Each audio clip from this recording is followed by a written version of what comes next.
안녕하십니까. 데이터 인텔리전스 팀 문정환입니다. 정각이 됐기 때문에 이제 시작을 하겠습니다. 오래도록 기다려주셔서 감사합니다. 여러 리더분들 바쁘신 중에 귀한 시간 내주셔서 정말 감사드립니다. 오늘 모인 리더분들께서도 아마도 DI360을 여러 기회로 한번 들어보셨을 것 같습니다. 사내 데이터 플랫폼인 DI360을 저희 리더분들께서도 더욱 잘 활용하실 수 있도록 리더분들께서 참고하실 수 있는 사내의 주요한 활용 사례를 중심으로 보여드리고 리더분들을 위한 사용 방법을 설명을 해드리고자 합니다. 앞으로 한 1시간 반 동안 저랑 같이 세션이 진행이 될 것이고요. 끝까지 재미나고 좀 흥미롭게 진행을 해보도록 하겠습니다. 네, 즐거운 시간 되시면 좋겠습니다. 시작하겠습니다. 네, 시작에 앞서서 잠시 리더님들을 위해서 웜업 퀴즈 하나만 풀고 가겠습니다. 보시는 바와 같이 DI360은 당사 전체 밸류 체인을 반영한 사내 데이터의 통합 관리 플랫폼이라고 할 수 있는데요. 그러면 DI360에는 과연 몇 개의 시스템이 연결되어 있을까요? 주관식은 좀 어려우실 수 있을 것 같아서 제가 보기를 좀 준비했습니다. 1번 10개, 20개, 30개. 정답을 아시는 분께는, 맞추시는 분께는 제가 소정의 따뜻한 커피 교환권을 좀 보내드리도록 하겠습니다. 여기 채팅창을 통해서 정답을 한번 말씀을 해 주십시오.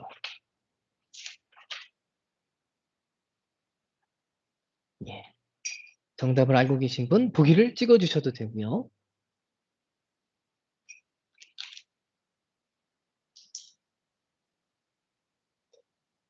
10개, 20개, 30개.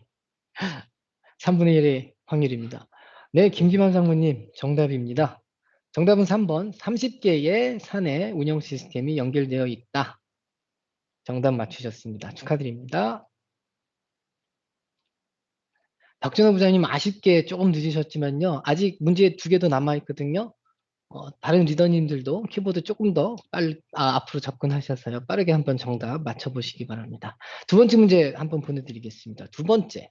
그러면 DR360은 많은 사용자분들께 데이터 분석을 할 수 있는 화면을 제공을 한다라고 하면서 이 같은 데이터 분석을 위한 핵심적인 데이터셋들이 만들어지고 있다라고 하는데 이 같은 핵심 데이터셋은 과연 DI360 안에 몇 개가 있을까요? 1번 20개, 2번 200개, 3번 2000개. 한번 리더분들 한번 정답을 맞춰보시기 바랍니다. 박준호 부장님 아쉽습니다. 조금만 더 써주십시오. 예, 여 부장님 정답입니다. 3번입니다. DR360에는 현재 약 2000여 개의 핵심 데이터셋들이 만들어지고 있고요. 사실 2000여 개보다 더 있습니다. 오늘 이 시간에도 플러스 알파 베타가 계속 만들어지기 때문에 2000여 개라고 말씀을 드리고는 있지만 사실 더 있습니다. 자, 마지막 퀴즈 하나 더 내겠습니다. 그러면 아까부터 제가 사용자 화면들이 있다라고 했는데 사용자 화면은 도대체 몇 개가 있을까요? 다시 한번 보기 드리겠습니다. 1번 200개, 2번 300개, 3번 400개입니다.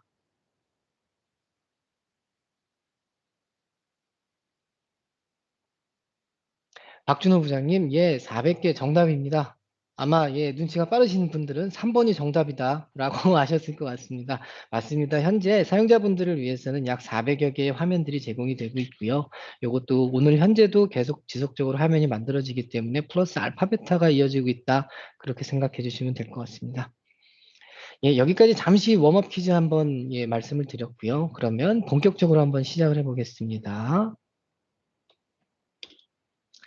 앞서 제가 말씀드렸던 웜업 퀴즈로 말씀을 드렸던 DI360이 그럼 과연 어떻게 생겼을까? 구조적으로 좀 궁금해하실 분들이 많으실 것 같아서요. 이렇게 한번 DI360 구조에 대해서 먼저 설명을 해드리겠습니다. DI360의 구조를 말씀을 드릴 때 저희는 이렇게 요 그림을 좀 보여드리는데요. 저희는 보시다시피 지하실을 하나 크게 가지고 있고요. 지하실에 연결이 되어 있는 총 4층짜리의 집을 하나 가지고 있다 보시면 될 것 같습니다. 그래서 이제 저희가 데이터 통합 플랫폼이라는 게 생겼는데 저희는 이제 인프라 코어 안에 커다란 집을 하나 갖고 있지만 이 집은 4층짜리의 구조다. 그리고 지하실 베이스먼트에 굉장히 큰 저장 공간이 하나 있다라고 보시면 좋을 것 같습니다. 사실 이 지하실이라는 거는 DI360의 영역이라고 하기는 조금 애매합니다. 왜냐하면 운영 시스템이라는 거는 이미 예전부터 있어 왔기 때문이죠. SAP나 MES나 GPDM이나 아마 모든 분들께서 이해하시다시피 일간 업무에서 매일매일 쓰시는 그런 운영 시스템입니다. 하지만 이 같은 운영 시스템에 있는 데이터들은 각각의 원천 시스템의 DB에만 저장이 되어 있었지 이거를 어떻게 활용해야 될지는 그동안 우리가 고민을 못 해왔던 거죠. 그래서 이 같은 지하실을 DI360에 모두 연결을 해서 DI360에서는 이제 1층에서 1단계로 원천 소스 시스템에 있는 데이터들을 모두 모으기 시작해서 실시간의 수집과 변환과 적체가 이루어지고 있고요. 2층으로 올라가면서 이들의 데이터들이 실시간 동기화되고 사용자들의 분석 목적에 따른 데이터가 업데이트되고 있다. 자동 업데이트되고 있다. 이렇게 보시면 될 것 같습니다. 3층으로 가게 되면 모여지고 업데이트된 데이터들이 데이터의 상관성과 확장성을 가지고 서로서로 네트워크를 구축하기 시작합니다. 그 뒤 4층에 가면 이제서야 사용자분들께서 보시는 화면이 나오기 시작하는데요. 그래서 사용자분들께서는 사실 DI360이 4층의 집이라고 했지만 사용자분들의 입장 게이트는 바로 4층에만 있습니다. 3층에서부터 지하실까지는 사용자분들께서 보실 수가 없는 영역이죠. 그래서 3층부터 지하실까지는 모든 거는 저희 데이터 인텔리전스 팀이 여러분들을 위해서 업무를 대신해 드린다고 보시면 되고요. 여러분들은 4층에서 만들어진 사용자 화면을 보시고 있다. 이렇게 생각하시면 좋을 것 같습니다. 3층과 4층에 대한 개념이 약간 애매하실 것 같아서요. 제가 뒷장에서 조금 더 풀어서 설명을 해드리겠습니다. 자, 3층과 4층에 대한 개념인데요. 아까 제가 3층에서 데이터들이 상관성을 가지고 확장성을 갖고 데이터의 네트워크가 구축될 것입니다. 그리고 이 네트워크 구축 기반의 사용자의 애널리틱스가 지원이 된다. 사용자 관점의 내러티브한 분석이 된다라고 이렇게 말씀을 드릴 수가 있는데요. 이 이야기는 뭐냐면 결국에 사용자분들께서 원하는 대로 스토리텔링의 분석을 하실 수 있다라는 그런 이야기가 되겠습니다. 밑에 있는 예시로 조금 더 설명을 드리면요. 화면 왼쪽에 보시면 녹색의 아이콘이 하나 보이실 텐데 이게 뭐냐면 인프라코어가 판매한 장비에 발생한 품질 이슈예요. 그래서 특정한 스페시픽한 품질 이슈가 발생했다라고 가정을 했을 때 그 품질 이슈에 영향을 받은 여러 장비들이 있을 겁니다. 그래서 이렇게 영향을 받은 장비 리스트를 뽑아낼 수가 있고요. 그리고 이 장비 리스트를 봤을 때 과연 어떠한 모델인지 모델을 특정 지을 수가 있습니다. 해당 기종을 확인했고요. 고객들이 클레임을 접수한 우리 인프라코어에 접수된 클레임 리스트들을 확인을 하고 클레임들을 야기했던 원인, 문제가 됐던 부품이 있을 겁니다. 원인 부품을 확인할 수가 있습니다. 그래서 지금 제가 말씀드렸던 스토리텔링의 분석은 특정한 품질 이슈에서부터 오른쪽으로 이동을 하면서 원인을 만들었던 이 원인 부품을 찾아가는 스토리텔링이었는데요. 제가 만약에 이 스토리텔링이 마음에 안 든다라고 하면 저는 예를 들어 생산 담당자입니다. 그러면 저는 영향을 받은 장비 리스트가 더 걱정이 돼요. 그래서 이 장비들을 양산을 했던 양산 플랜트는 어디였고 생산 라인은 언제였고 제조 일자는 언제였는지가 궁금하다라고 하면 저는 여기서 새로운 스토리를 만들어가면서 분석을 할 수가 있다라는 거죠. 그래서 새롭게 다양한 내러티브한 분석이 또 가능하고요. 만약 제가 업체 담당자라면 이 원인 부품에서 멈추지 않고 어떠한 협력 업체가 저희한테 이 부품을 납품을 했을지 그리고 납기 시점은 언제였는지를 분석을 하면서 협력 업체 품질 문제라는 또 다른 스토리라인의 분석을 할 수가 있게 됩니다. 이게 바로 DI360의 3층과 4층에서 지원을 해드릴 수 있는 분석 기법이라 할 수가 있겠습니다. 자, 그럼 저기 데이터 네트워크 구축이라는 게 있었는데 과연 DR360의 데이터 네트워크가 어떻게 만들어지는지 한번 뒷장을 통해서 보여드리겠습니다. 이게 현재 DR360의 실체입니다. 그 속모습을 제가 그대로 보여드리는 영상이고요. 한번 영상을 보시죠. 제일 왼쪽에 있는 하얀색이 뭐냐면 아까 지하실 베이스먼트라고 했던 운영 시스템의 데이터베이스고요. 그 같은 운영 시스템이 약 30여 개 DI360에 연결돼서 데이터가 추출되고 가공되고 변환되고 적재되고 오른쪽 끝단에 있는 화면들로 사용자들께 분석 화면이 제공이 되고 있다 보시면 되겠습니다.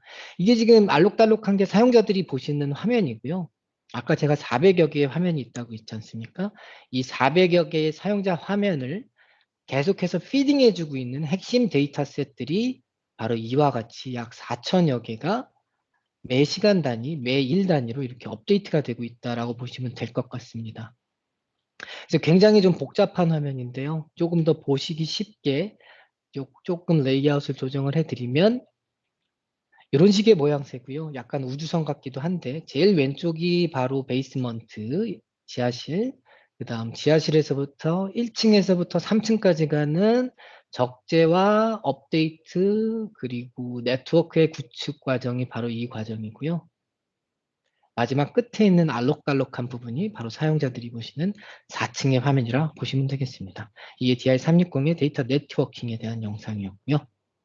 그럼 지금까지 개념적으로 설명을 해드렸는데 이제 많은 리더분들께서 그럼 과연 DI360에 어떠한 데이터 영역들이 붙어 있는 건지 이게 궁금하실 것 같습니다. DI360의 구축 현황을 한번 말씀을 드리겠습니다. DI360은 2019년도에 시작이 됐었습니다. 그래서 첫 프로젝트는 헤비의 SCM 영역과 헤비의 서비스 품질의 데이터가 확장이 되었고요. 그 뒤 헤비의 생산, 그리고 리더분들을 위한 리더용 대시보드 컨트롤 타워가 구축이 됐었습니다. 20년도에는 엔진 SCM의 대시보드가 구축이 되었고요. 그 뒤에는 헤비 R&D 영역의 데이터가 더 확장이 되었습니다. 올해에는 헤비와 엔진의 애프터마켓 부품 사업이죠. 부품 사업의 데이터 영역을 확장했고요. 엔진 생산 관점의 데이터 레이크를 현재 구축하고 있습니다.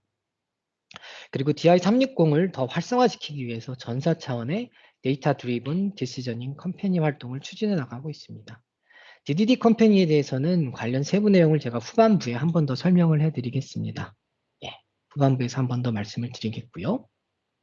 여기까지 DI360의 개념과 구축 현황에 대해서 제가 말씀을 드렸고요. 뒷장으로 이동을 해서 그러면 많은 분들이 아마 이 같은 질문을 던지실 것 같습니다. 과연 DI360을 쓰면 뭐가 좋아지지? 제가 19년부터 오늘까지 가장 많이 듣고 있는 질문 중에 하나가 바로 이겁니다. 그래서 여러분들을 위해서 좀 답변을 준비를 해왔는데요. DI360을 사용하면 먼저 가장 크게 자동화 분석이 가능합니다. 그래서 아마 오늘까지도 지금 이 시간에도 많은 부서에서 매뉴얼로 엑셀 가공을 하시면서 맨날 하시는 루틴한 반복 작업을 하시는 분들이 되게 많으실 거예요. 월간 실적이라든지 주간 실적이라든지 굉장히 다양하게 많겠죠. 그래서 DI360을 쓰면 더 이상 이 같은 루틴한 반복 작업은 안 해도 된다. 결별 선언을 할 수 있다. 그렇게 보시면 되고요. 두 번째, 맞춤형 분석이 가능하다. 이 맞춤형 분석은 뭐냐면은요, 여러분들께서 뭐 많이 입으시는 양복 같은 것도 있는데요. 기성 양복이 있고 맞춤형 양복이 있습니다. 그래서 내 몸에 딱 맞는 맞춤형 양복을 입었을 때 더 내 몸에 착 달라붙게 되는데 DI360도 똑같습니다. 특정한 데이터를 가지고 누군가 만들어 놓은 기성품의 분석 레포트를 보실 수도 있지만 사용자께서 직접 데이터의 주문에서부터 분석까지 마치 레시피를 개발하는 거예요. 요일 레시피처럼 내가 내 마음대로 분석해 보겠다. 이 같은 맞춤형 분석이 가능한 게 DI360입니다. 누군가의 의존을 이제 벗어나기 시작하는 거죠. 세 번째, 가장 강력한 기능 중에 하나인데요. 입체적인 분석이 이제 가능해지기 시작했습니다. 기존 과거의 분석을 보신다면 단편적인 분석에 좀 멈춰 있었어요, 우리가. 왜냐하면 모든 오퍼레이션 시스템이 이렇게 하나씩 하나씩 있었기 때문인데요. 이제는 DI360을 통해서 모든 약 30여 개의 시스템이 다 붙어 있기 때문에 데이터들을 계속 내가 원하는 대로 붙여가면서 분석을 할 수 있고 기존에는 시도해보지 못했던 분석을 해볼 수가 있습니다. 그래서 이제는 기존의 단편적인 분석에서 벗어나서 조금 더 다각도의 분석 그리고 입체적인 분석으로 분석의 스펙트럼을 이렇게 넓힐 수 있다. 그게 바로 DI360의 세 번째 특징이었습니다. 자, 그러면 1번부터 하나씩 사례 중심으로 조금 더 설명을 해드리겠습니다. 먼저 자동화 분석입니다. 아까 루틴한 반복 작업과의 결별 선언이 가능하다고 말씀드렸습니다.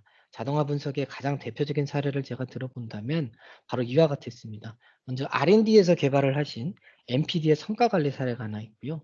두 번째는 오늘 이 자리에도 많은 분들께서 참석하셨는데 구매 총괄에서 만드신 구매 비용 스펜드의 분석 사례입니다. 참고로 말씀을 드리면 두 번째 구매 총괄 구매 비용 스펜드 분석 사례는 실무진께서 만드셨어요. 아까 말씀드렸던 것 중에 두 번째 특징인 맞춤형 분석의 또 다른 사례가 될 수도 있는데 이분의 개선 효과로는 맞춤도 있지만 사실은 자동화 분석이 굉장히 또 임팩이 있어서 저는 이걸 자동화로 끄집어 왔습니다. 만드신 분은 메이드 바이 실무진이라는 거를 좀 이해를 해주시고요.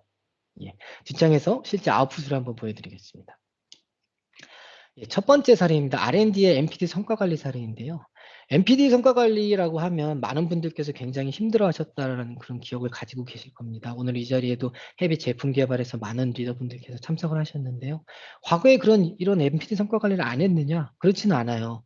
과거에도 다 하셨습니다. 굉장히 힘들게 하셨는데 그 이유는 바로 이와 같았습니다.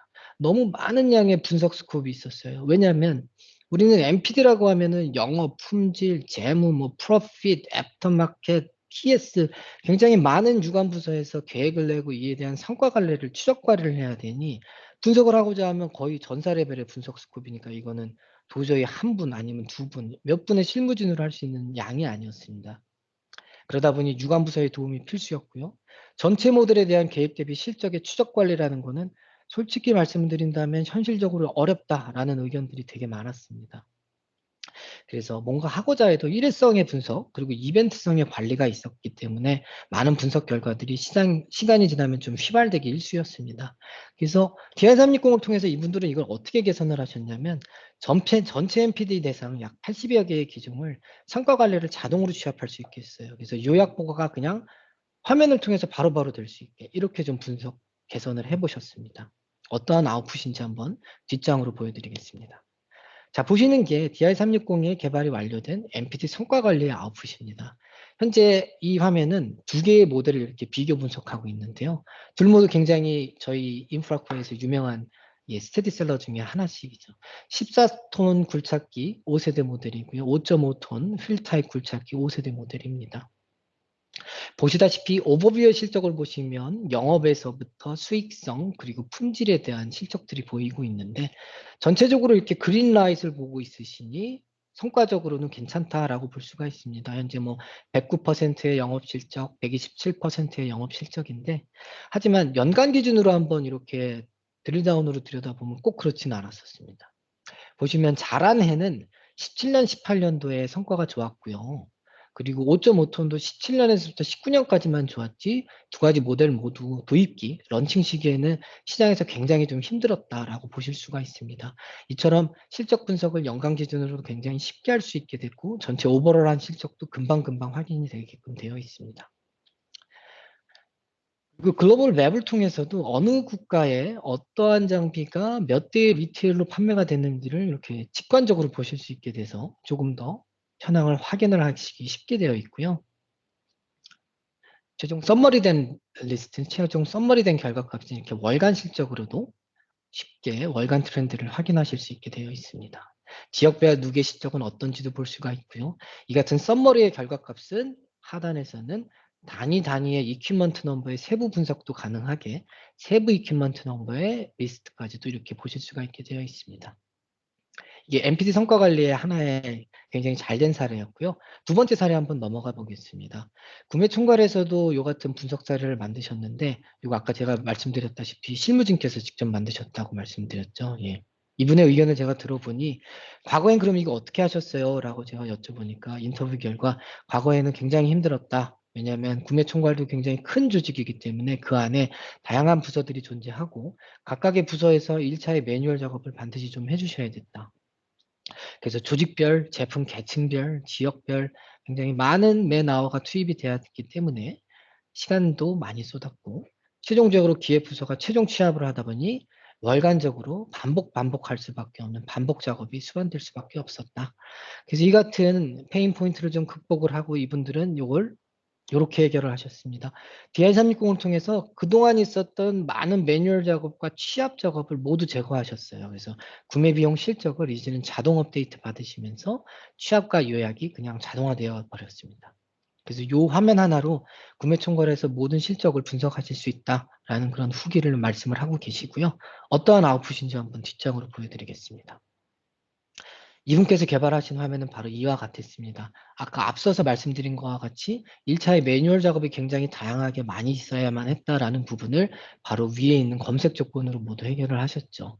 그래서 이분은 이제 조직별, 제품 계층별, 지역별, 연도별 누구나 와서 원하는 검색 조건만 몇 개 넣으면 바로바로 밑단에 있는 화면들이 다이나믹하게 변경되면서 실적이 보일 수 있게 아웃풋을 만들어 내신 거죠.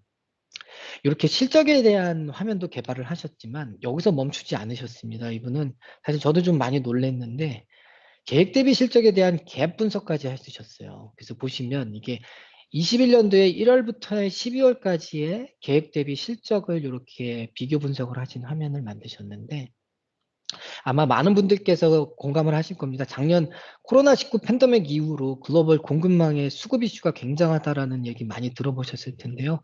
우리 인프라코어도 여기서 비껴가지는 못했다고 하고 있습니다. 그래서 회색 바가 표현한 게 바로 월간 구매 계획이고요. 빨간색 바는 월간 구매 실적입니다. 보시다시피 계획 대비 실적이 항상 높게 나오고 있는데 구매 계획이다 보니까 구매는 계획 대비 실적이 높으면 인프라코어 입장에서는 그게 좋은 건 아니겠죠.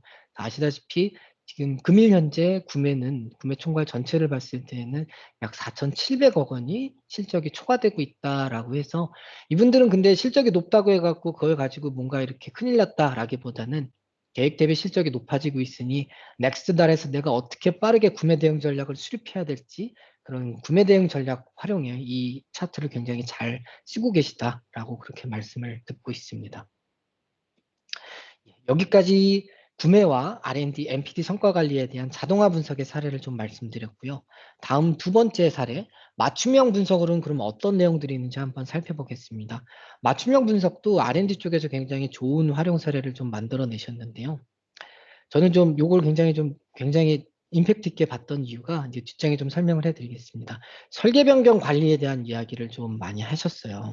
그래서 설계 변경 관리를 과거에 어떻게 하셨길래 이렇게 힘들어 하셨습니까? 라고 얘기를 들어보니까 문제점이 바로 이게 원인이었더라고요. 우리 엔지니어링 보험 구조 자체가 너무 복잡합니다. 그리고 엔지니어링 보험 구조는 계속 계층화가 계속 이어지기 때문에 실사용자가 이걸 분석을 하기 위해서는 너무 힘든 과정을 겪어왔다. 그래서 분석을 하기 위해서는 뭔가 복잡한 전처리의 과정이 필수적이었는데 이걸 실무팀에서 하기는 너무 어려웠기 때문에 항상 특정 팀에 의존할 수밖에 없었다라는 얘기를 하셨습니다. 그러다 보니 뭐 예를 들어서 김 대리가 바로 DX140 WDC5에 대한 설계 변경을 분석을 해야 되는데 바로 즉각적인 시행을 못 하는 거예요. 누군가 도와주셔야 되니까. 그러니 이것도 내가 원하는 시점에 원하는 모델을 분석하기가 현실적으로 쉽지 않았다. 이런 이슈가 있었고요. 그래서 이같이 어렵고 복잡한 데이터의 전처리 과정을 이제는 DI360을 통해서 모두 자동화 처리를 했습니다. 그래서 이제는 사용자께서는 바로바로 원하는 대로 맞춤형 분석을 하기 시작했어요. 더 이상 누군가의 도움이 필요 없게 된 거죠. 요리사의 도움이 없이 사용자가 직접 요리사가 되기 시작하신 겁니다. 어떠한 아웃풋인지 한번 보여드리겠습니다. 앞서 보셨던 화면과 비슷하게 지금도 30톤 굴착기의 5세대 모델 그리고 30톤 굴착기의 7세대 모델 두 가지 비교 화면인데요. 첫 차트를 보시면 설계 변경이 그래서 뭐 트렌드가 이런데 뭐 큰 차이가 없어 보이는데 라고 하실 것 같습니다. 하지만 밑단에 있는 파일럿 봄이 릴리즈가 됐다라는 게 추가되는 차트가 있는데 그 부분을 한번 보시면 약간의 차이점을 보실 수 있을 겁니다. 첫 번째 5세대 모델의 파일럿 봄 릴리즈가 어디인지 한번 살펴보면 바로 트렌드 차트의 가장 최좌측단에 있는데 이 설계 관리라는 거를 잘 알고 계신 분들은 아마 이해를 금방 하시겠지만 파일럿 봄이 릴리즈 됐다라는 얘기는 바로 이제 매스 프로덕션이 곧 탄다라는 양산이 탄다라는 얘기이기 때문에 파일럿 봄이 릴리즈가 된 이후부터는 설계 변경이 굉장히 빠르게 안정화 단계에 돌입을 해야 합니다. 하지만 보시다시피 5세대 모델은 파일럿 폼이 요 시점에 릴리즈가 됐음에도 불구하고 ECM이 굉장히 플럭추에이션이 심하다가 결국에 한 50개월 정도 되어서야 안정화 단계에 돌입하게 되는데 이 같은 안정화 단계가 늦어졌다라는 얘기는 결국 전사 밸류체인 입장에서는 오버헤드 코스트가 굉장히 오를 수밖에 없다. 그렇게 좀 이슈거리가 됐었다라고 예상을 할 수가 있고요. 하지만 7세대 모델로 가면 어떻게 되는지 한번 보시겠습니다. 파일럿폼 릴리즈가 5세대보다 굉장히 빨라집니다. 약 10개월 전보다 빨라지죠. 10개월 전만큼. 그리고 파일럿폼이 릴리즈되기 전에 10개월 동안 굉장히 설계 변경 관리를 많이 해주셨어요. 빠르게. 그 뒤에 매스 프로덕션이 탐과 동시에 굉장히 빠르게 ECM이 안정화 단계에 돌입하는 걸 보실 수가 있는데요. 이 장표를 보시면 어떤 분들은 이런 질문도 하십니다. 그러면 7세대 모델이 DR360이 도입됐기 때문에 잘 된 거야? 그런 질문을 하시는데 사실 그에 대한 정답은 아닙니다가 맞습니다. DR360이 도입됐기 때문에 7세대 모델의 설명 관리가 잘 됐다? 그건 아니고요. 여기서 시사하는 바는 뭐냐면 항상 모든 거를 저희가 계획을 하고 미래 전략을 세울 때에는 오늘 현재 나의 모습 자가 진단을 잘 해야 되지 않습니까? 리더분들께서도 공감하시다시피 나의 현재 모습을 모르면 내년도에 대한 사업 관계 계획도 수립이 좀 어렵기 때문에 지금 이 화면에서 좀 시사하는 바는 뭐냐면 이제 DR360을 통해서 어떤 모델이든 나의 현재 모습을 설명 관리 기준에서 너무나 쉽게 바로바로 분석을 할 수 있다. 이렇게 업무 환경이 개선이 되었다라고 보시면 좋을 것 같습니다. 앞서 보셨던 5세대와 7세대 30톤 굴착기의 설명 관리가 그러면 과연 넘버 오브 ECM 기준으로 어떻게 바뀌는지 한번 보시면 조금 더 임팩을 보실 수 있을 거예요. 5세대에서는 넘버 오브 ECM이 약 6,300건이었지만 7세대로 가면서 거의 한 70%가 감소하기 시작합니다. 1,900건으로 이제 줄게 되고요. 변경 사유 기준으로 봐서도 좀 확실한 개선이 있었다 볼 수가 있습니다. 변경 사유 중에서 가장 큰 게 품질 개선이었고요. 두 번째가 시장의 요구사항, 마켓 리콰이어먼트였는데 요게 포션으로 보면 약 한 28%고 건수로는 1,700건이었는데 7세대로 가면서 그 같은 부분이 굉장히 줄게 돼요. 1.1%밖에 안 되고요. 구기종 대비 약 98%나 감소했다라고 볼 수가 있습니다. 결국에 아까 보셨던 10개월 먼저 설계 변경을 빠르게 개선을 하면서 집중적으로 관리했던 게 바로 이 같은 마켓 요구 사항을 빠르게 대처했던 게 아닌가 그렇게 볼 수가 있을 것 같고요. 여기까지가 설계 변경 관리 사례를 통해서 들었던 맞춤형 분석의 한 가지 좋은 개선점이었습니다. 세 번째, 입체적 분석을 한번 들여다보면요. 입체적 분석의 좋은 개선 사례로는 저는 이같이 좀 들고 싶습니다. 첫 번째는 SCM 팀에서 만드셨던 건설기계 시장의 규모를 분석했던 사례입니다. 이것도 실사용자께서 만드셨어요. 두 번째, 애프터마켓의 부품 기회시장 분석 사례였고요. 하나씩 사례 중심으로 조금 더 설명드리겠습니다. 첫 번째 사례. 그럼 SCM에서는 이런 시장 규모 분석을 안 했을까요? 아닙니다. 항상 하셨고요. 월간 작업으로 매번 반복적으로 하셨어요. 하지만 너무 긴 시간 투입을 하셔야 했기 때문에 이분들의 분석 레벨이 약간 어찌 보면 끝까지 못 가셨어요.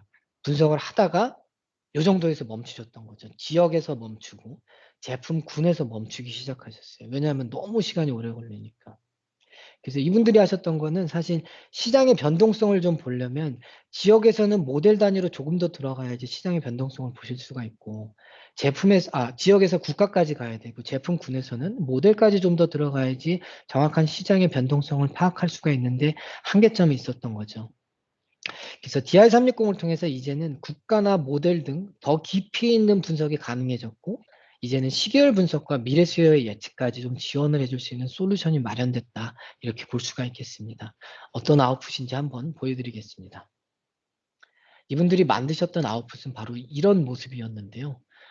보시면 좀 복잡하실 것 같습니다. 이게 도대체 무슨 그림이야 라고 하실 것 같은데 하나씩 설명을 드리겠습니다. 어렵지 않습니다. 여기 보시는 블루바는 뭐냐면 전년 동기 대비 마켓이 얼마나 사이즈가 커졌냐, 마켓의 규모가 얼마나 성장했느냐를 보여드리는 겁니다. 그래서 이렇게 산이 높게 치솟은 거는 전년 동기 대비 마켓이 이만큼 커졌다는 거고요. 빨간색 레드바의 의미는 전년 동기 대비 마켓이 그만큼 움푹 꺼졌다라는 얘기입니다. 마켓 사이즈가 동기 대비 이만큼 줄어들었다라는 얘기. 가운데 있는 보라색 라인에 의미하는 바는 12개월 롤링 평균의 마켓 사이즈라고 보시면 됩니다. 그래서 마켓의 숫자를 이렇게 보실 수가 있는데 이건 이머징 마켓입니다. 마켓 사이즈가 점점 커지다가 줄었다가 다시 커지면서 업턴을 보이다가 다시 다운턴이 들어오고 업턴 이런 트렌드를 보실 수가 있는데요. 저희 인프라코아도 발 담그고 있는 건설기계 시장이 과연 어떻게 흘러왔는지 한번 대입을 해보면 정확하게 일치한다는 거 보실 수 있을 겁니다. 첫 번째, 골이 깊었던 골짜기를 한번 보면 요거는 2008년과 9년에 있었던 리먼 브러더스 사태와 이로 인한 글로벌 건설 경기 침체 시기였습니다. 두 번째 골짜기를 한번 보면 12년부터 16년부터까지 있었던 최근래 최장기 글로벌 건설 경기 침체 구간이죠. 그리고 다시 한번 업턴이 있었고요. 19년도에 다시 한번 다운턴이 시작이 됐다가 20년도에는 코로나19가 그 다운턴을 더 한번 끌어내리기 시작합니다. 21년도로 오다 보니까 20년도에 코로나19 때문에 생긴 기저효과 때문인지 굉장히 산이 높게 치솟는데 과연 이 기저효과를 경기회복의 시그널 그리고 글로벌 경제의 화랑기라고 해석해야 될지 이건 약간 퀘스천입니다. 왜냐하면 보시다시피 22년부터 23년까지는 또다시 다운턴이 시작될 수 있다라는 그런 전망치들이 조금 나오기 때문에요. 이 차트를 어떻게 해석할 것인지는 조금 더 주의 깊게 봐야 될 것 같습니다. 이게 SCM 팀에서 만드셨던 건설기계 시장 규모의 분석 사례고요. 이제는 이분들이 한계점을 조금 더 극복해서 더 다각도의 입체적인 분석이 가능하다. 그렇게 이해하시면 좋을 것 같습니다. 자, 두 번째 사례, 애프터마켓으로 한번 이동해 보겠습니다. 애프터마켓도 부품의 기회시장, 앞서 말씀드렸던 SCM의 마켓 사이즈와 비슷하죠. 기회시장 분석을 많이 해오셨는데 이분들의 아팠던 점은 뭐냐면 부품은 기회시장을 분석을 하면 굉장히 다양한 예측 그 팩터들이 존재해야만 했습니다. 완제품도 봐야 했고요. 품질 지수도 봐야 됐고, PS 인덱스도 봐야 됐고, 부품의 실제 실적도 봐야만 했습니다. 그러다 보니 너무나 다양한 소스 시스템을 분석을 해야만 했습니다. 그러다 보니 사람에 따라서 어떤 사람들은 깊게 분석하고 어떤 사람들은 그냥 발만 담궜다 빼시고 이러다 보니 균일하지 못한 기회시장 산정 로직이 항상 이슈였어요. 그래서 결국적으로는 객관적이지 못한 데이터 때문에 딜러들이 AM이 얘기하는 기회시장을 나는 신뢰하기가 좀 어렵습니다. 이런 피드백들을 많이 주셨어요. 그래서 객관적이지 못한 데이터 분석 결과가 이슈였는데 그같이 어려웠던 점을 이제 DI360을 통해서 모든 시스템을 이제 DI360이 가지고 있으니 그동안 어렵게 하셨던 거 DI360이 쉽게 해드리기 시작한 거죠. 그래서 정형화된 기아시장 산정 로직이 이제 제정이 됐고요. 부품 사업의 판매 기회를 이제 다시 한번 집중적으로 볼 수 있는 기회시장 분석을 지원하기 시작했습니다. 어떠한 아웃풋인지 한번 살펴보시죠. AM의 기회시장 분석 사례 화면인데요. 자, 보시다시피 완제품의 퍼퓰레이션이 이렇게 파이 차트로 설명이 되어 있습니다. 그리고 오른쪽도 마찬가지인데 이거는 첫 번째 좌측은 이머징 마켓의 중요한 시장이죠. 아시아 시장을 하이라이트 한 거고요. 두 번째는 중동 시장입니다. 미들리스트를 하이라이트 한 겁니다. 각각 아시아와 중동의 대표 주자라고 할 수 있는 국가를 뽑아보면 바로 이와 같이 인도네시아와 사우디인데요. 각각의 국가에 갖고 있는 장비의 사이즈, 장비의 퍼퓰레이션 규모는 얼마인지 한번 본다면 인도네시아는 2,600대, 사우디는 7,400대로 어찌 보면 애프터마켓 입장에서는 장비가 많이 팔려야지 애프터마켓도 규모가 크다고 볼 수가 있거든요. 장비 사이즈로 봐서는 사우디가 더 메리트 있는 시장이라고 보일 것 같아요. 하지만 AM 분들이 이걸 그렇게 해석했는지 그건 한번 뒷장을 통해서 더 부연 설명하겠습니다. AM 분들은 이걸 그렇게 보시지는 않더라고요. 자, 보시면 이분들은 장비 퍼퓰레이션 오케이 알겠어. 하지만 우리는 퍼퓰레이션이 중요한 게 아니고 그 퍼퓰레이션이 과연 연식이 어떠한지가 중요해라고 해석을 하기 시작하더라고요. 그래서 장비의 연식을 이렇게 1년씩부터 10년씩으로 다시 재분포를 하신 겁니다. 그래서 인도네시아 시장이고요. 사우디 시장이고요. 10년까지 연식이 있는데 아까 앞서 SCM의 마켓 사이즈가 어떻게 흘러왔는지 보셨다시피 이분들은 인도네시아 시장과 사우디 시장을 다운턴에서 업턴으로 가는 그 트렌드를 한번 더 보시더라고요. 그래서 다운턴이 시작된 구간부터 시장이 어떻게 회복했는지 보니 인도네시아는 이렇게 다운턴에서 다시 회복기로 도입이 되면 회복기로 건너가면서 시장이 다시 건강해지고 있었다라고 보셨고요. 반면에 사우디는 동일한 컨셉에서 봤을 때 다운턴에서 회복을 하려다가 건강하게 회복은 못하고 그냥 횡보를 하고 있다. 이렇게 해석을 하셨습니다. 하지만 여기서 멈추지 않으셨고 애프터마켓에서는 또 하나의 팩터를 더 가져오셨어요. TMS의 가동 시간을 가져오셨는데요. 이 장비의 연식에 더해서 TMS의 가동 시간까지 가지고 오면서 가동 시간을 6,000에서 12,000시간으로 하이라이트를 하셨습니다. 이 하이라이트한 구간은 뭐냐면 AIM에서 볼 때 가장 메리트 있는, 임팩 있는 시장이라고 보셨던 거예요. 그래서 유아품, 엔진품, 언더캐리지 등 주요 수리 부품의 매출 구간이 가장 많이 활성화가 되는 구간이 바로 이 구간이다라고 분석을 하셔서 인도네시아는 전체 2,600대 장비 중에서 약 70%의 포션, 70%의 기회를 여기서 확보할 수 있었다라고 이렇게 메리트 있는 시장으로 보셨고요. 동일한 컷에서 봤을 때 사우디는 7,400대 중에서 28%의 기회밖에 확보하지 못한 그렇게 경제활동 인구가 좀 부족한 시장이라고 판단을 하셨었습니다. 이렇게 애프터마켓은 기존에는 보시지 못했던 다각적인 입체적인 분석을 이제 DI360을 통해서 보시기 시작하면서 본인들이 봐야 되는 부품의 기회 시장을 다시 한번 재조명하기 시작하셨죠. 이게 두 가지 잘된 입체적 분석의 사례였고요. 자, 지금까지는 제가 실무진 분들이 만드셨던 바텀업 방식의 변화 관리의 사례들을 좀 보여드렸는데요. 사실 변화 관리는 바텀업만 있어서 되지는 못합니다. 그래서 탑다운 방식의 변화 관리도 좀 수반되어야 하는데, 그럼 인프라코어 내부적으로 전사 차원의 탑다운 변화 관리는 어떠한 게 있는지 한번 보겠습니다. 탑다운 변화 관리로 대표적인 거는 약 110여 명의 리더분들과 실무진분들께서 참석을 하셨는데 6월 23일에 있었던 MPD 커미티였습니다. 앞서 제가 말씀드렸던 잘된 사례 중 하나 MPD 성과 관리가 있다고 말씀드렸는데요. 그때 MPD 커미티에서 MPD 성과 관리를 DI360을 꺼내서 바로 실무진분들 그리고 경영진분들 여기 손 사장님도 포함이 되어 있고 해비 비지장님께서도 참석을 하셨었습니다. 여러 리더분들께 DI360의 MPD 성과 관리를 그대로 그 자리에서 꺼내서 보여주셨어요. 과거에는 이걸 하기 위해서 많은 유관부서의 도움을 받아서 파워포인트로 작성을 하셨죠. 그러다 보니 매뉴얼 작업이 수반되어야 했고요. 그러다 보니 라이브 데이터로 보기는 조금 어려웠었습니다. 아마 제가 기억하기로는 여기 화면 오른쪽에 계시는 김동현 책임님께서 요거를 발표를 하셨을 것 같은데요. 김동현 책임님께서는 당시 NPD에서는 DL420 모델이었나 봅니다. 요거를 말씀을 드리기 위해서 과거 모델이었던 DL420 5 모델을 가지고 당시 5 모델이 마켓 쉐어가 어떠했는지를 한번 끄집어 보여드리면서 현재 7 모델의 MS 프로그레스가 어떤지를 보여드리고 있는 것 같습니다. 그래서 현재 한 4.3% MS 실적이 나오고 있습니다라고 MPD 커미티에서 보고를 드리고 있는 모습이라 그렇게 보시면 좋을 것 같고요. 사실 탑다운 방식의 변화 관리로는 한 가지가 더 있습니다. 품질 총괄에서 있었던 통합 품질회의도 있었는데 8월 달에 DI360을 통해서 통합 품질회의를 또 진행했다 하시더라고요. 근데 아쉽게도 제가 그분들께서 하셨던 그 참고 자료를 캡처를 못해서 이렇게 구두로만 좀 말씀을 드리겠습니다. 그래서 바텀업도 있었고요. 탑다운의 변화 관리도 지금 진행이 되고 있다. 이렇게 보시면 좋을 것 같습니다. 자, 그러면 다음으로 넘어가기 전에 저희 지금 여러 가지 사례를 좀 말씀을 드렸는데 다음으로 넘어가기 전에 잠시 랩업 퀴즈 하나만 좀 내보겠습니다. 아까 웜업 퀴즈를 했으니 랩업을 한번 해보시죠. 앞서 설명드린 내용 중에서 DI360이 가진 가장 큰 특장점 세 가지가 있다고 제가 계속 반복해서 말씀드렸는데 과연 어떤 것들이 있었을까요? 주관식은 너무 어려우실 수 있으니까요. 보기를 한번 드리겠습니다. 예. 8개의 보기가 있는데 이 중에 3가지만 정답입니다. 한번 마찬가지로 텍스트로 정답을 맞춰보시기 바랍니다.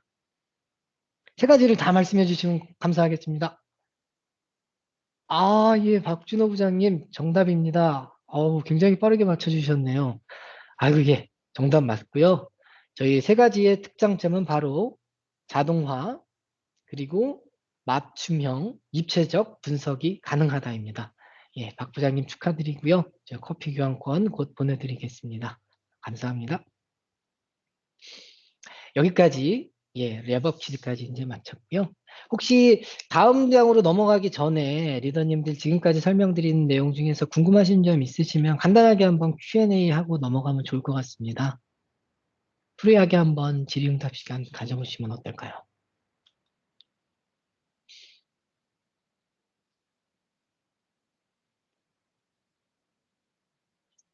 예, 아직은 질문은 없으신 것 같고요. 아마 실제 리더분들이 어떻게 화면에서 사용을 하시는지 그걸 보여드리면 약간 질문이 있으실 것 같습니다. 뒷장으로 한번 이동해 보겠습니다.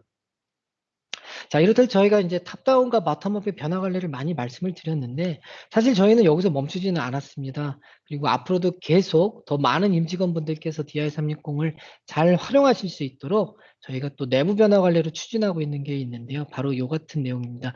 DDD 컴퍼니 프로젝트라고 하고요. DDD 컴퍼니는 데이터 드리븐 디시저닝 컴퍼니의 약자입니다. 데이터를 활용을 해서 의사결정을 하는 회사로 전환해 보겠다라는 그런 내부 변화 관리의 이야기이고요.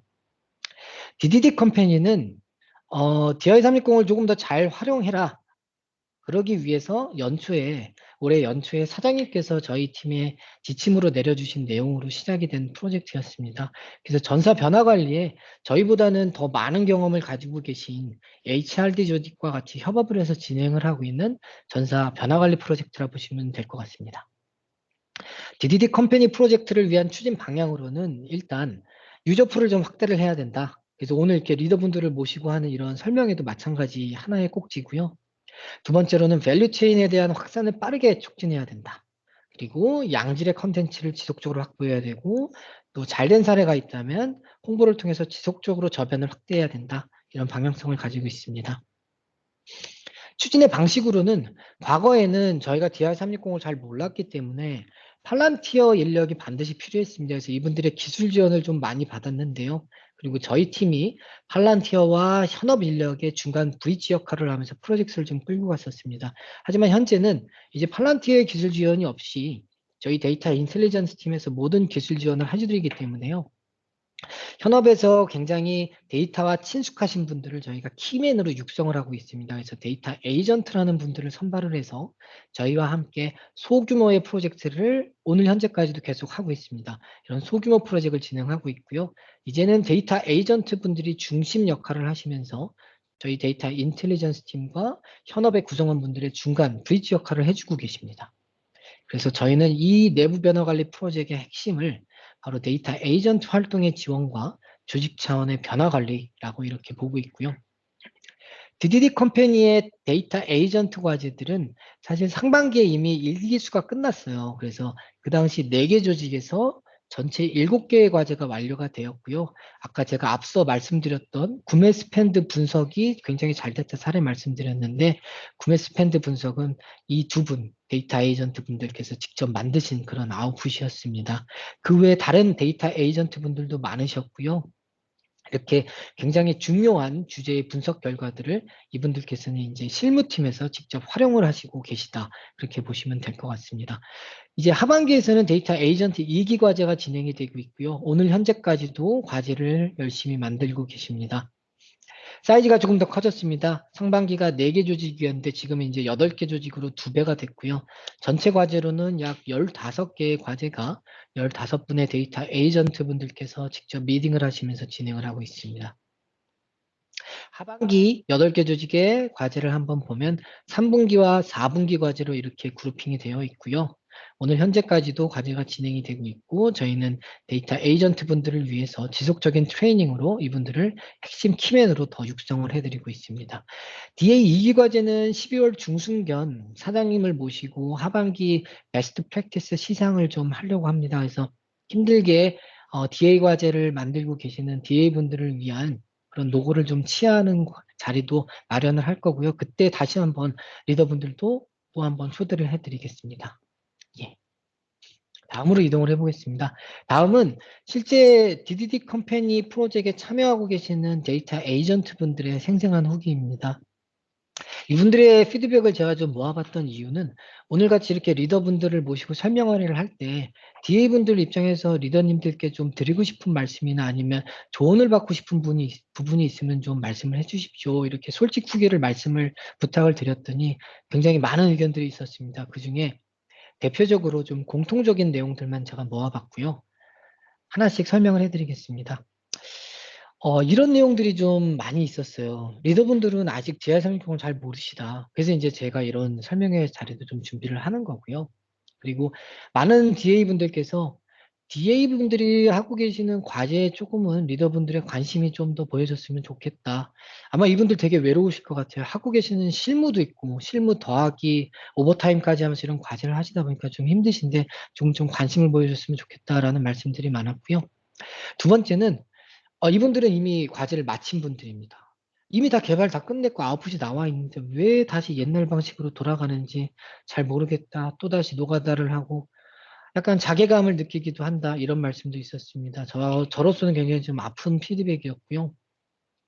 세 번째로는 관심이 시작 시점엔 굉장히 높았다 하지만 점점점 관심이 좀 떨어진다. 그리고 정말 제대로 된 일하는 변화 방식이 바뀌려면 조직 차원에서 같이 고민을 해봐야 되는 거 아닌가 이런 피드백도 있었습니다. 끝으로 이게 가장 좀 중요한 얘기일 것 같은데 이게 뭐 제대로 되려면 결국에 리더분들의 관심이 최우선일 거다. 리더분들이 DI360을 쓰기 시작하고 그 안에서 데이터로 대화를 시작하게 되면 구성원 모두가 DI360을 쓰면서 이렇게 얘기를 하지 않을까 그런 의견들이 많았었습니다. 그래서 솔직히 저는 이제 이 피드백을 좀 받고 이렇게 고민을 좀 많이 했었습니다. 그래서 이게 어찌 보면 저희 데이터 인텔리전스 팀이 좀 너무 게을렀다. 리더님들을 더 빠르게, 발 빠르게 찾아뵙고 설명회를 빠르게 좀 오픈을 했어야 되는데 이같이 설명회 준비한 게 너무 늦지 않았나 그렇게 좀 저를 반성하는 시간도 가질 수가 있었고요. 자, 앞서 많은 DA분들의 피드백을 좀 봤을 때, 저는 사실 그분들의 의견을 이 장표 한 장으로 좀 마무리해보고 싶었었습니다. 아마 많은 분들께서 이미 아시고 계실 것 같은데요. 스퀘어 휠이라는 유명한 그림입니다. 당연히 휠이라는 바퀴는 스퀘어가 돼서는 안 되고 동그래야 되지만, 이처럼 변화 관리는 뛰어난 실무진, 뛰어난 DA 한두 명이 있다고 되지는 않습니다. 리더분들을 포함해서 모든 구성원이 이런 변화 관리에 동참을 하셔야만 하고요. 그리고 전사 차원의 변화 관리를 하면 더욱 더 그렇습니다. 그래서 저는 이제 우리는 이제 더 이상 하드웨어만 잘 만드는 그런 회사는 아니라고 보고 있습니다. 디지털 트랜스포메이션이 이제 시작이 되었고요. 저희는 제품에 데이터에 지능을 넣는 회사로 바뀌고 있고, 어떻게 하면 더 소프트웨어를 잘 만들어낼 것인지 그런 회사로 조금 더 고민을 해야 되지 않을까 생각을 합니다.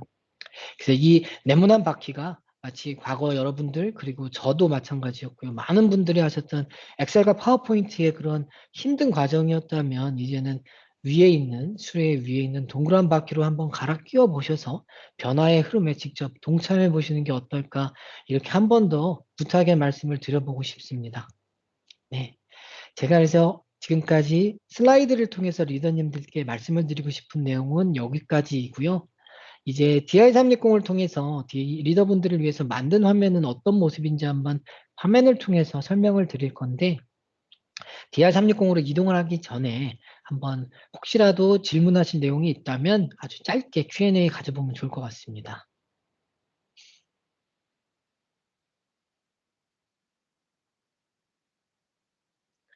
예. 리더님 혹시 오늘 다 질문을 못 하시더라도요, 언제라도 좋으니까 저희 DI팀 컨택해 주시면 제가 바로바로 즉답을 해드리겠습니다. 예. 아마 굉장히 많은 부분에서 속 깊은 고민들도 많으실 것 같아요, 리더님들. 전혀 걱정하시지 마시고요. 언제든지 DI팀 컨택을 해 주십시오. 그러면 슬라이드는 여기서 마치고 DI360으로 넘어가겠습니다. 예, 리더님들 제가 지금 DI360으로 화면을 좀 전환을 했습니다. 이게 앞으로 리더님들께서 매일매일 일간 업무에 활용을 하실 그런 대시보드 화면이라 보시면 되는데요. 저는 요거 리더님들을 위해서 마치 비행기에 있는 콕핏이라고 해서 조종석처럼 콕핏 화면이라고도 표현을 합니다. 보시면 글로벌 마켓 시장에서부터, 네, 죄송합니다. 지금 아마 저희 강승원 사원이 텍스트 창에다가 이거 접속할 수 있는 접속 링크를 좀 보내드렸는데요. 이거를 클릭하시면 바로 이 같은 대시보드 화면으로 연결이 될 겁니다. 근데 이쪽으로 바로 오지는 못하고요. 제가 약간 쇼컷으로 이 화면을 먼저 꺼내놨는데요. 그 링크를 눌러보시면 어떻게 될 거냐면, 제가 DI360의 최초 접속 화면인 홈페이지로 한번 이동하겠습니다. 네, 부연 설명 좀 드리겠습니다. 지금 채팅창에 URL 클릭하셔서 지금 혹시 참석하시는 리더분들 듀얼 모니터 환경에 계신다면 실제 화면을 열어서 따라서 한번 해보시면 이후에 DI360 시스템 활용하시는데 더 도움이 되실 것 같습니다. 듀얼 모니터 환경에 계시면 따라서 해보시고요. 이때 접속 권한이 없다고 나올 수 있습니다. 근데 최초로 한 번은 접속을 하셔야지만 저희가 권한 부여가 가능하니까요. 혹시 권한 부여가 없다고 알림이 뜨시는 경우에는 저희 강승원 사원에게 채팅으로 남겨주시면 지원해 드리겠습니다. 네, 이어서 설명 진행하도록 하겠습니다. 네, 부연 설명 감사드립니다. 예, 리더님들 그 링크를 눌러보시면 아마 이런 화면으로 이동이 될 건데, 이게 DI360의 홈페이지 화면이고요. 보시면 여기 제일 처음으로 보시는 타일이 두 개가 있습니다. 큰 타일이 두 개 있는데, 하나는 컨트롤 타워 대시보드, 이게 바로 리더분들을 위한 화면이고요. 오른쪽에 있는 협업 플랫폼이라는 요 콜라보레이션 플랫폼은, 요거는 실무진 분들 거예요. 그래서 팀원분들이 만든 여러 아웃풋들을 이 안에서 보실 수 있습니다. 그래서 리더님들께서도 실무진 분들이 어떠한 분석을 하고 계시는지, 데이터를 통해서 어떤 일을 하고 계시는지 궁금하시다면 누구든지 이 안에 들어가셔서 실무진 분들의 분석 결과를 보실 수가 있습니다. 근데 이 안은 아무래도 실무진 레벨의 분석 결과이기 때문에 조금 내용들이 깊고 좀 상세합니다. 바쁘신 리더분들을 위한 요약 화면이 그래서 여기 이렇게 개발이 된 거고요. 바쁜 일정 중에 요약만 보셔야 된다면 여기서 이제 모든 걸 보시면 되겠습니다. 리더분들을 위한 화면으로 이동을 해보겠습니다. 이렇게 눌러보시면 어떻게 되어 있냐면요. 저희 회사의 조직이랑 좀 비슷하게 되어 있습니다. 헤비와 엔진 이렇게 되어 있는데 사실 데이터의 준비 상태로 봐서는 헤비 쪽이 조금 더 데이터들이 많이 풍성해요. 그래서 헤비의 리더님들께서 보시기 좋게 대시보드가 만들어져 있고요. 엔진 쪽은 저희가 내년도에 지속해서 좀 개발을 해볼 예정입니다. 헤비로 이동을 해보시면 조금 전에 제가 보여드렸던 그 콕핏 화면으로 이동이 되고요. 글로벌 마켓, 시장 사이즈죠. 마켓에서부터 인프라코어의 마켓 쉐어, 시장 점유율, 그리고 홀세일 판매, 인프라코어가 저희 딜러나 판매 대리점, 대리상한테 판매한 실적이죠. 그다음 글로벌 MOH, 재고 자산입니다. 시장 파이프라인의 재고가 과연 얼마나 깔려 있는지, 한국의 양산, 실적까지 한눈에 비즈니스 현황을 좀 보실 수가 있습니다. 그래서 보시다시피 이게 의미하는 게 뭐냐면 좀 쉽게 설명을 드린다면 리더용 대시보드가 알려드리는 거는 우리 경영 관련 데이터의 뉴스라고 보시면 될 것 같아요. 그래서 많은 리더분들 일간 데일리 브리핑 뉴스로 이렇게 받아보시듯이 인프라코어의 데일리 경영 현황을 이렇게 뉴스로 받아보신다라고 생각하시면 좋을 것 같습니다. 이렇게 글로벌 현황을 한번 쫙 보시면 이건 뭐냐면 현재 61만 대의 글로벌 장비 마켓이 있다라는 얘기고요. 시장 사이즈가 그만큼 크다는 얘기고요. 전년 동기 대비 시장의 사이즈는 글로벌리 약 14% 커졌다. 근데 인프라코어의 글로벌 마켓 시어는 전년 동기 대비 조금 나쁩니다. 0.3%포인트가 떨어졌다. 글로벌로 인프라코어가 판매한 판매 장비, 홀세일 판매는 마찬가지 2.2%포인트 떨어지고 있다. 이렇게 볼 수가 있는 거고요. 근데 이제 제가 예를 들어서 저는 글로벌 담당까지는 아닙니다. 제가 집중적으로 보고 싶은 거는 저희 중요한 시장 이제 이머징만 궁금하다라고 하면 아무 요 대시보드 현황판에서 그냥 이머징이라는 EM을 클릭하시면 돼요. 이머징 눌러보겠습니다. 그럼 모든 현황이 이렇게 이머징 기준으로 실적이 다시 모입니다. 이머징은 전년 동기 대비 굉장히 시장이 커졌네. 64%나 커졌고 안타깝게 인프라코어는 0.5%포인트 시장 점유율은 하락했구나. 근데 판매는 좋았네. 51%나 커졌어. 재고는 조금 줄고 있고. 그러면 이 얘기면 판매는 좋았고 재고는 줄고 있다면 마켓 시어는 곧 있으면 이제 상승할 수 있는 구간이 나오겠구나. 이런 식으로 약간 우리의 비즈니스 경영 현황을 뉴스 보듯이 읽어보시는 겁니다. 근데 이제 저는 이걸 이렇게 해석했지만 정말 SCM의 이 조예가 깊은 분들은 이걸 다르게 해석할 수도 있겠죠. 당연히 이분들은 그쪽의 전문성을 가지고 있기 때문에 또 다른 방식으로 인플리케이션을 뽑아내실 수도 있습니다. 이렇게 대시보드를 가지고도 뉴스를 만들어 가실 수도 있고요. 여기서 대시보드 말고 나는 조금 더 집중적으로 보고 싶어 라고 하신다면 말 그대로 대시보드라는 이 오른쪽 버튼을 눌러서 보실 수가 있습니다. 여기 이제 콕핏이니까 요약된 내용만 보시는 거고요. 대시보드 한번 보시면 앞서 보셨던 콕핏의 중요한 펑션들의 메뉴들을 조금 더 드릴다운으로 만들어냈습니다. 그래서 마켓에서부터 생산, 품질, PS, 서비스죠. 그리고 애프터마켓까지 보실 수가 있는데요.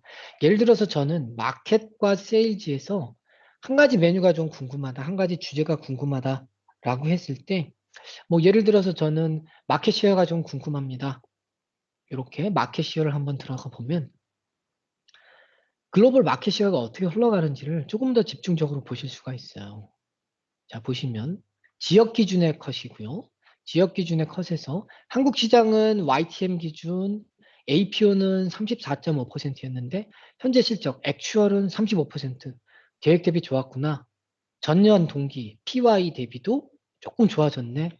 좋다. 한국 시장 좋다. 그럼 이제 잔여 구간은 어떤지, 풀 이어 21년 토탈은 어떤지 같이 보실 수가 있고요. 여기 리즌의 컷이기 때문에 밑으로 내려보시면 이머징 시장 그리고 밑으로 가면 이제 디스트릭트에 대한 드릴다운까지 더 지역 컷으로 더 뽑아내실 수가 있습니다. 이렇게 마켓 시어에 대해서 조금 더 집중적으로 보실 수가 있고요. 앞서 제가 이제 YTM에 대해서 좀 보여드렸는데 지금 이제 제가 이머징을 눌렀기 때문에 LA 마켓, 아프리카 마켓 이렇게 다 들어가고 컨트리까지 또 이제 들어가 보실 수 있고요. 제가 앞서 보셨던 화면에서 보시면 YTM은 알겠어. 근데 나는 이제 월간 실적이 좀 궁금해라고 하시면 월간 트렌드를 보시면 돼요. 그래서 월간 트렌드도 보실 수 있고 만약에 월간 분석 기간이 좀 짧다면 조금 더 분석 기간을 내가 내 마음대로 늘려서 더 보실 수가 있습니다. 먼슬리 보실 수 있고요. 분기별, 반기별, 이열리로도 이렇게 요약해서 보실 수가 있습니다.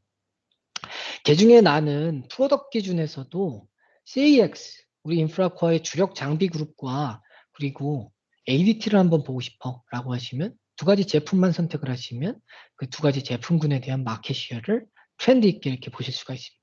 먼슬리로 한번 보면 월간 트렌드의 트렌드를 이렇게 확인하실 수가 있는 거죠. 자, 저는 이렇게 한 가지 사례를 통해서 리더님들께 분석하실 수 있는 방법론을 설명을 해드렸는데, 사실 마켓 세일즈에서부터 애프터 마켓까지 제가 리더님들께 모든 걸 보여드리는 거는 이 시간이 굉장히 아까울 것 같습니다. 그래서 제가 이렇게 한 가지 보여드렸는데, 지금 이해하시다시피 리더분들을 위한 화면은 굉장히 쉬워요, 사용 방법이. 마치 저희 구글이나 네이버에서 뉴스를 보시듯이, 뉴스를 읽어가시듯이 이렇게 주제별로 원하는 거를 그냥 클릭만 하시면 됩니다. 그래서 내가 분석하고 싶은 것만 셀렉만 하시면 되는 거죠. 그래서 저는 이 마켓 세일즈의 마켓 쉐어로 한번 설명을 해드렸는데, 리더님들께서 제가 지금 보여드렸던 방법 그대로 한번 지금 아마 듀얼 모니터면 따라오셨으면 굉장히 쉽다라는 거 이미 이해를 하셨을 것 같고요. 그냥 이렇게 지켜보기만 하셨다면 한번 오늘 세션 이후에 직접 한번 이 링크를 통해서 직접 트라이를 해보시면 참 좋을 것 같습니다. 지금 제가 아까 그 링크에서 DI360 홈페이지에 들어가셨고요. 타일이 있습니다. 타일 열어보시면 헤비가 있고요. 대시보드 이동해 보겠습니다. 이런 아주 간단한 내비게이션이 있긴 했지만 사실 이런 내비게이션도 리더님들께는 굉장히 시간 낭비일 수 있습니다. 그래서 정말 쉽게 DI360의 대시보드로 가실 수 있는 방법을 하나 팁을 알려드리겠습니다. 정말 쉽습니다. 아까 제가 이 화면이 리더님들이 매일매일 보시기 좋은 대시보드라고 했는데요. 제가 이 화면을 한번 반으로 좀 줄여서요. 제 바탕화면과 함께 이렇게 보겠습니다. 지금 보시면 이게 이제 그 URL 링크인데 사실 이 링크만 있으면 이 화면으로 바로 점프를 하실 수가 있어요. 제가 이거를 이렇게 제 바탕화면에 빈 공간에 그냥 떨구겠습니다. 그럼 이게 지금 쇼컷이 만들어진 거고요. 리더분들께서도 지금 제가 한 방법과 똑같이 이렇게 그냥 링크 드래그해서 떨구시기만 하면 이 화면이 없다고 했을 때 일간 업무 시작하실 때 바탕화면에 떠 있는 요거 컨트롤 타워 대시보드 홈 얘를 그냥 누르시기만 하면 조금 전에 보셨던 요 대시보드가 이렇게 화면단에 딱 제공이 될 거예요. 그러면 아침 일과 시작하실 때 마치 이제 커피 한잔 하시면서 일간 데일리 경영 비즈니스 데이터 현황 브리핑을 받겠습니다. 라고 하듯이 이렇게 한 판에 모니터에는 요걸 띄워두시고 또 작은 노트북에서는 여러 다양한 업무를 보시면 참 좋지 않을까. 전 좀 그렇게 생각을 했었습니다. 그래서 이런 저희 비즈니스의 경영 데이터를 누군가 이렇게 뉴스에 읽어두시지 이렇게 읽어드리면 참 좋겠지만 그렇게까지 AI가 들어가 있지는 않고요. 이렇게 저희가 콕핏의 대시보드 화면을 제공을 해드릴 테니 리더분들께서 한번 이렇게 쓱 읽어보시고 일간 한번 시작해 보시면 참 좋지 않을까 그렇게 생각을 합니다. 예. 리더분들 제가 오늘 슬라이드를 통한 DI360에 대한 개념과 버텀업과 탑다운의 변화 관리 방식 그리고 디디닉 캠페인가 무엇인지 앞으로 어떻게 바뀔 것인지에 대해서 설명을 해드렸고요. 또 DI360을 통한 화면에 대한 설명도 좀 이렇게 해드렸습니다. 그래서 오늘 제가 준비한 내용은 여기까지가 될 것 같고요. 혹시 지금까지 말씀드렸던 내용 중에서 궁금하시거나 더 아니면 혹시라도 고민거리가 있으시다거나 하시는 분 계시다면 오늘 이 자리에서 말씀을 해주셔도 좋고요. 오늘 오픈이 좀 쉽지 않으시다면 저한테 별도로 이메일로 컨택을 해주시면 또 집중도 있게 리더님들을 또 도움을 드리도록 하겠습니다.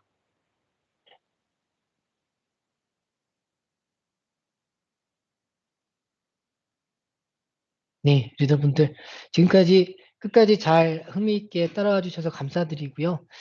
추가 질문은 없으신 것 같습니다. 그래서 많이들 바쁘실 테니 제가 한번 여기서 세션을 마칠까 하는데 혹시 참석하신 분들 중에서 저희 김기만 상무님께서 참석을 해주셨는데 상무님 그 헤비 설계 관련해서 또 MPD 그 성공 사례도 있었기 때문에 혹시 오늘 설명해 보시고 상무님께서 한번 말씀을 추가해 주실 부분이 있을까? 제가 한번 조언을 좀 구해봅니다, 상무님. 네. 뭐 이전에도 좀 그 중역들은 따로 소개를 해주셔서 또 그 아까 그 DA 분들이 활동했던 것들에 대한 결과 보고도 받고 했고요. 뭐 그런 네, 것들을 맞습니다. 보면 상당히 그 DA 분들이 많은 아이디어를 내서 우리 업무에 실제 활용할 수 있는 것들을 이 DI360을 활용을 해서 굉장히 파워풀하게 사용하는 방법들을 발굴을 많이 해주신 것 같아요. 뭐 여기 다른 리더분들도 오늘 여기에 참여하신 목적이 어떻게든 DI360을 적극적으로 좀 더 활용을 해서 우리 업무의 효율성을 더 높이고 그게 이제 성과로 이어질 수 있도록 다양한 방면으로 많이 활용할 수 있는 방법들을 좀 더 발굴을 해주시고 또 여기 DA 분들 참여하시는 분들 그분들의 진행에 대해서 많은 관심을 가져주시면 좋겠습니다. 예, 저도 많이 관심 갖겠습니다. 네, 감사합니다, 상무님. 너무 좋은 피드백 감사드립니다. 예, 상무님 말씀처럼 정말 현업의 DA분들, 그리고 그분들의 팀장님들, 파트장님들의 적극적인 지원과 관심이 좋은 컨텐츠를 만드는 데 가장 핵심이라고 저는 좀 생각을 합니다. 그래서 많은 실무진의 리더님들, 그리고 리더님들의 전문성이 이 DI360에 녹아들 수 있도록 많은 분들께서 저희랑 같이 고민을 해주시면 정말 좋지 않을까, 그렇게 좀 생각을 하면서 오늘 준비한 세션 여기서 제가 좀 마치도록 하겠습니다. 리더분들 참석해 주셔서 감사합니다. 안녕히 들어가십시오. 감사합니다. 네, 수고 많으셨습니다. 수고하셨습니다. 김희만 사모님 감사합니다. 네, 모두 수고 많으셨습니다. 감사합니다. 들어가십시오.